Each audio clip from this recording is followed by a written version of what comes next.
નમસ્કાર દર્શક મિત્રો, આપ જોઈ રહ્યા છો વોઇસ લાઇન છોટાઉદેપુર। બોડેલી તાલુકાના જબુ ગામ ખાતે આવેલ નવા બજારમાં ભારે વરસાદથી મકાન ધરાશાયી।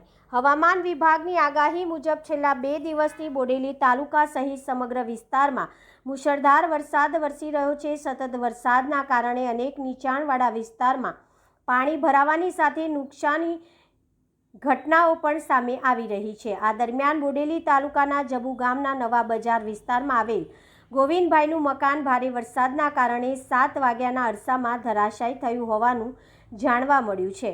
સદનસીબે આ ઘટનામાં કોઈ જાનહાનિ થઈ નથી, પરંતુ ઘટનાથી પરિવારમાં તથા બાજુમાં રહેતા મધ્યમ વર્ગીય પરિવારમાં ભયનો માહોલ છવાઈ ગયો હતો। મકાન ધરાશાયી થતાં તેની બાજુમાં રહેતા ગરીબ મધ્યમ વર્ગીય બુધાભાઈ પૂંજાલાલ તડવીના મકાનની દિવાલને પણ ભારે નુકસાન પહોંચ્યું છે।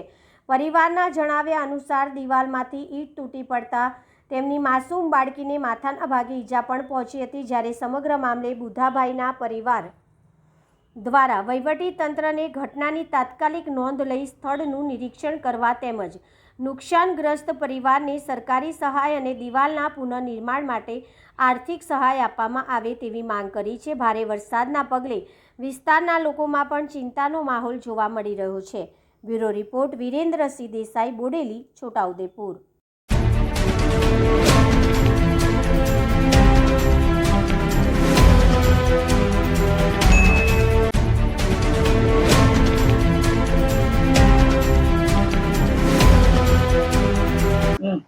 પૂજાભાઈ તડવી અમારી અટક અને બાજુનું મકાન પડવાથી અમને બહુ નુકસાન, એને મારી છોકરીને વાગ્યું છે।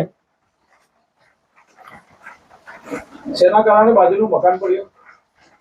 વરસાદના કારણે 2 દિવસથી વરસાદ બહુ ચાલે છે।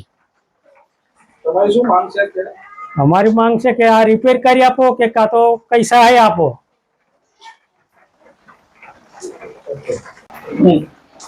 તડવી લાલસિંહભાઈ બુધાભાઈ, અમે નવા બજારમાં રહીએ છીએ। 2 દિવસથી વરસાદ ચાલુ રહેવાથી બાજુઓની દિવાલ પડી છે। તે અમારે બીજા બાજુમાં મકાન હતું તો એનું બી નુકસાન છે ને અમારે બી નુકસાન છે। દિવાલ પડી છે વરસાદના કારણે। શું માંગ છે? હવે ખર્ચો આપે કે દિવાલ અમને બનાવી આલે, રિપેરિંગ કરાવી આલે। અને છોકરીને માથામાં ઈંટ વાગેલી।